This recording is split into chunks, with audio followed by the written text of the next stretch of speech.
Hi, this is Brendan Davis from Bedrock Games and the Bedrock blog.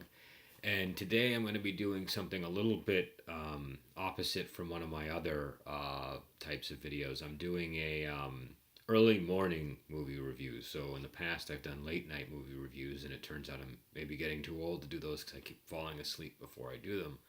And so now I wanted to do ones where I just kind of right when I wake up, I just start talking in the camera and review a movie that I watched the night before. And the reason why I do these is I think that they force me to just kind of talk in front of the camera without really being fully prepared. I think it's a little bit more genuine. One of my favorite YouTubers is Tetsubo, who I'll link to at the bottom of the screen, and he covers a range of topics. Sometimes I agree with him, sometimes I don't. I think most of the time I do. But I always like his videos, even if it's something that doesn't typically interest me, or if he's taking a position where I take a slightly different position on myself. I like the way he explains himself, but I like that he just leaves his videos running. And there are some other YouTubers that I've noticed do that as well.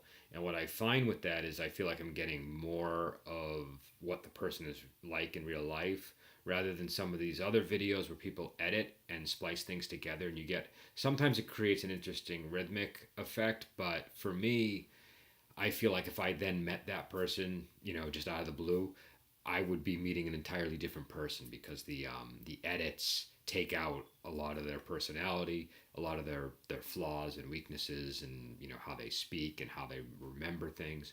So these early morning reviews, they force me to you can tell when I'm trying to remember something, when I'm not remembering something. And it's just, I don't know, to me it just seems a little bit more like if I was talking to a friend. That's how I would be. The Now you'll notice I have my glasses on for this video. I normally don't. The reason why is, well, I'm more comfortable without the glasses for seeing myself on camera, because it's like I can see my expressions better. I can't read at a distance without my glasses.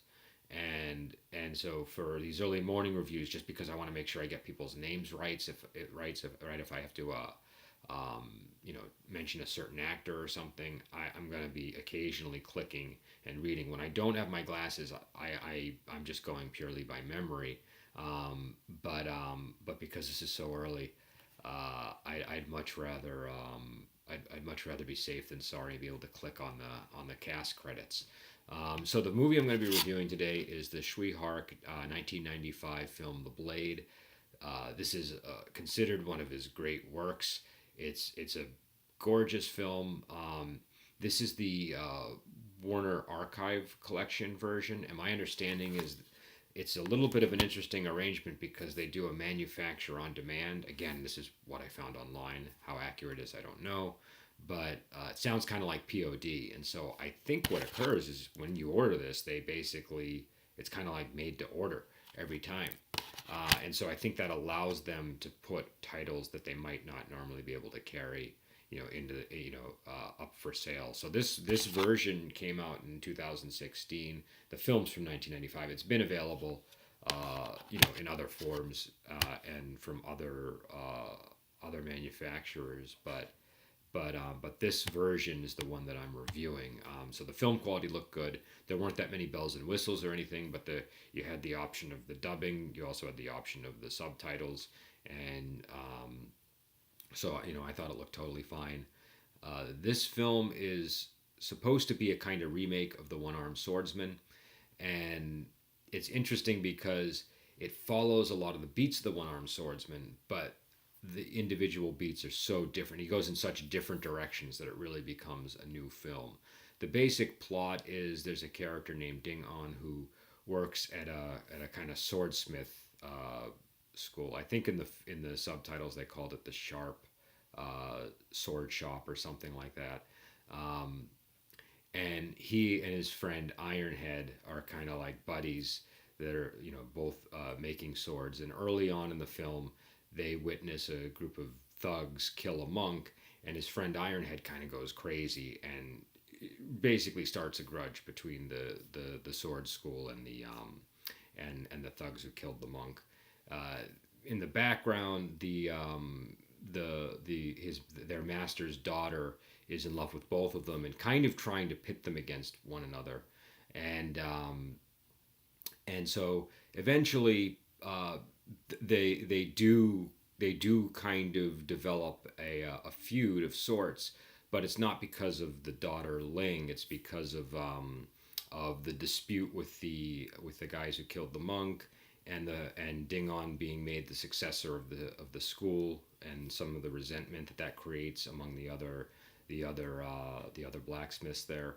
Um, and so Dingon decides to leave. He decides he just doesn't, in the night that he's leaving, he overhears a conversation where he finds out that his father was killed by a guy named Falcon, and that the sword that they've sort of kept up on a mantle in the school, it's like a big giant broken blade. It's the one on the cover here. That belonged to his father, and so he takes the sword and he leaves. And then Ling, the daughter, comes after him, and there's this group of bandits. I think they're basically trying to capture women and sell them into prostitution, but I don't really quite remember. But they're basically really bad guys, and they've got like bear traps laid out, and so they use the bear traps to get Ling's horse. Dingon hears this. He comes back to rescue her, and during the fight, his arm gets stuck in a bear trap, and then one of the guys lops it off. And in the battle, he ends up falling off a cliff, and the students from the school manage to rescue Ling, the daughter, but she does get her leg hurt in one of the traps. And so, kind of like in One Armed Swordsman, Dingon is nursed back to health by a farmer woman, but this woman could not be more different than the woman in One Armed Swordsman. She's almost like she's very spastic. She doesn't even like stand like a normal person would. She's kind of always hunched over, and I think she raised herself. I think her parents died young and she was left on her own, so she just has these really odd mannerisms, just the complete opposite from how it was done in the One-Armed Swordsman. And it's not even in the One-Armed Swordsman, this was kind of a love story, and in this case the situation with Dingon and this woman, that could be going on, but it's not really. It doesn't seem to be a focus, or you're kind of left to decide that for yourself what their relationship is. So anyways, they're so he ends up living on this homestead with this woman, and they're eventually attacked by bandits, and he's sort of strung up and beaten, and the house is burned down and their stuff is all taken. And then in the walls of the house they find this manual, kind of like the manual from One Armed Swordsman, but it's only like half a manual. And he starts training with the manual and develops this really interesting spinning attack. So it's a totally different take on the One Armed Swordsman technique from the original. And so as all this is happening, Ling and Ironhead go searching for Dingon, and they run into trouble, and he ends up rescuing them. There's a lot that goes on in this subplot, and it's a very interesting one. I don't want to spoil it for people, but he ends up, kind of coming to their rescue, and then departing, and then soon after, Falcon, the guy that killed Dingon's father, attacks the foundry, and Dingon returns to help save his master. And I won't tell you how it ends, but it's a very ambiguous ending. I think and it's got one of the. I mean, I always say this all the time, but this fight scene, when I first saw it, had me giddy. It was so good. This is just a really spectacular fight scene, and done and so surprising. You're just constantly surprised by this final battle. So I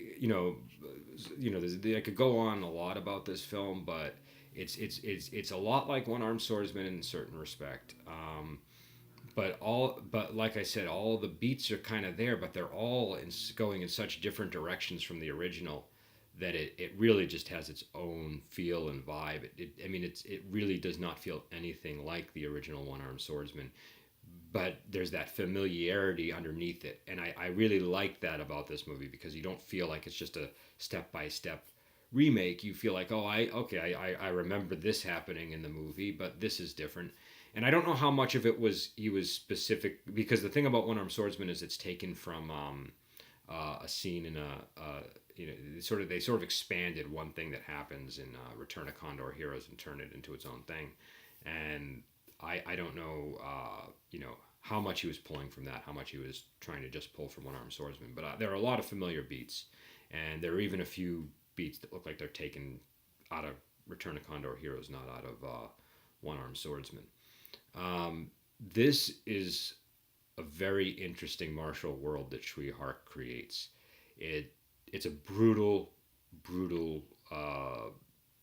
sort of almost post-apocalyptic martial world. This is a place where law and order is just seems to have completely collapsed.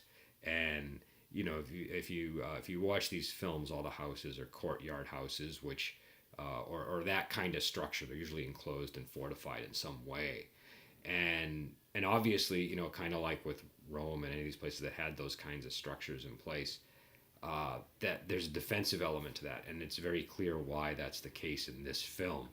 Um, the uh, the the movie is shot in a really unusual way too. It's not typical wuxia. This goes a little bit more like something like Ashes of Time. Not quite that surreal, but it's a little more on the artsy end, maybe a little bit more like just very interesting choices in terms of how things are framed, how they're edited. Uh, there's a lot of the fight scenes are confusing. There's a little bit of a shaky cam thing going on, but it's not so much that you can't see what's happening. It's very elegant the way that it's all strung together. So it's not confusing like some of these movies where they have the shaky cam where you can't tell what the hell's going on. It's not like that. It's just that you can't always tell what's about to happen. But you still get a clear sense of what's occurring, I find. So I thought it was really well done. Um, and it's in the fight scenes, you don't feel good. You feel like people are really getting hurt when you're watching them. I mean, they're still entertaining. They're still kinetic. They're still really really well choreographed. I think. I really like the spinning technique that he does for the one arm sword attack. I thought that was brilliant. Um, but this is one where like you can feel the swords hitting the bone kind of thing. It's not you wince a little bit during some of the scenes, and it's just a really sort of dirty, gritty, very effective depiction of the martial world. It's much more of a sort of gangster style where even most of the heroes have ulterior motives, are have blood on their hands, have do questionable things. There's one particular scene that's a little bit disturbing, but I think really hammers home the theme of the movie, and it involves Ironhead, and you just kind of realize, well, this guy's he's in it for himself too. The symbols in this film are interesting too. I mean, I'll leave that to smarter people than myself to dissect. I'm not very good at analyzing the sort of the hidden meanings of symbols in movies. But early on in the film, the main character purchases a cross in the market, and it's interesting for a couple of reasons. Number one, I found it interesting because he kind of gets like a reductive explanation of what Christianity is, which is what you would expect. It's sort of like if you're in a movie that takes place in Europe in the Middle Ages and somebody gets a statue of the Buddha. It's going to be a very simple explanation of what the Buddha is all about. So I kind of thought that was just interesting on its own, but also this comes back later in the movie where it gets used as a weapon, and I thought that was kind of I don't know. I just thought that was an interesting idea. It's a very important weapon by the end of the movie. And the original One Armed Swordsman was based on well, not so it was directed by Cheng Che, who did Golden Swallow, The Assassin, which I just reviewed, and I had mentioned that a lot of his films feel like crucifixions of the characters. Like it's like the characters become meaningful by the pain that they endure, and so I couldn't help but wonder if that was maybe a nod to that. I don't know. I'm not the person to go to for symbols and the more in-depth cultural meanings of things. But I thought it was interesting. Um, yeah, and the other thing that was really unusual about this is I mean, the people. Number one, there's definitely something was going on here in this movie with one of the weapons that kept coming up was the bear trap. Very early in the film, this appears, and it keeps coming up throughout the film, and there's a whole thing where you get the sense that in this movie people haven't really escaped from the wild. There's a sense that humans are still meat for the slaughter. They're still prey, and it's kind of about humans hunting other humans. So it's and even in the ways people act, it's just something they just feel like everything feels a little bit more bestial here than in normally in a wuxia film, everything's very dignified. People are very you know polite or well dressed or they talk a certain way. In this, people are really crude and it's all about sort of like base instincts and taking what you want and treating people like a means to an end. And I don't know. I just thought the whole film. You just get this sense that he's doing something a little different, and you can definitely see why it's one of his more well-regarded movies. And it's not an easy movie to watch. I think some people are going to have trouble with parts of the movie. The violence is very gritty. And like I said, it's not that it sort of does the opposite of what you expect in a lot of the fight scenes. At the moment where you expect sort of the glorious shot, things sort of maybe pan away and rather than die heroically, somebody falls with a whimper, that kind of thing. So I don't know. I just thought it was it's an interesting film.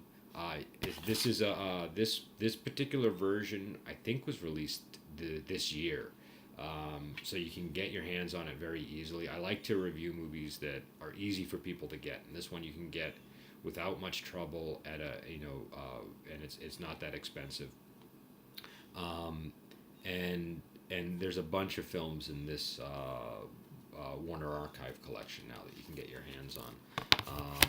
So what I might be doing is I might actually just start picking up some of the Warner Archive films and reviewing those too. I like to get films that people can also watch, because what I want to do with these is I want to encourage people to watch these films and discover them for themselves. I think that's the best way to encounter them. I can give you my take on it. I'm not an expert. I'm not a I've never been to China. I don't. This is all just sort of me talking in front of the camera. So I really think that it's good for people to go out and check these for themselves. You might find that I'm totally wrong in my breakdown of the plot or my breakdown of the significance of the film, or you might find people who have more understanding of the background that can shed better light on it than I can. So, but this is it's a really well shot film. I think this is one I don't normally say, hey, go out and buy this movie. I would very much recommend buying this one. I think that and it doesn't look crappy. Sometimes you get these films from the 90s and they don't hold up because they haven't been well preserved, or people just sort of make a really quick, cheap copy of it. But this is I thought that everything worked well. The only thing to note is I think the earlier films from like Hong Kong and China and stuff, they like from up through like 1993 or 94, the sound was all dubbed over for the most part. So these films that come after that point, especially very early on, I think they're still kind of transitioning into actually hearing the actors' voices and stuff. I'm not 100% sure that this was one of those movies. This might have been dubbed, it might not have been, but it comes after that point. And one thing I notice about a lot of the movies in the first few years of that is sometimes the voices are a little bit low when people are far away and things like that. So I kind of noticed that with this one. So the sound, you might pick up on that with. I think Police Story 3 was the first film where they didn't do the dubbing. and you definitely notice it on that movie. You definitely watching like, well, this feels different because they're not dubbing it, and I feel like I can't hear everything. Um, so just keep that in mind. But great movie. I would describe it as it's I mean, it's set in history, but it feels post-apocalyptic. It just has this. He weaves a world and brings you there, and you can't leave. Once you're there, you can't leave, and you have to sort of stare at all of the really ugly parts of it. So I highly recommend it. It's called The Blade. It was released in 1995 and directed by Tsui Hark. It's a Golden Harvest movie, and you can get it from the Warner Archive collection. So I've talked long enough. Geez, I've been talking for 20 minutes. All right, so I will let you go, and I will be back on hopefully with a much shorter review. I really want to keep these reviews under 10 minutes, but I just had to keep going, I guess. All right.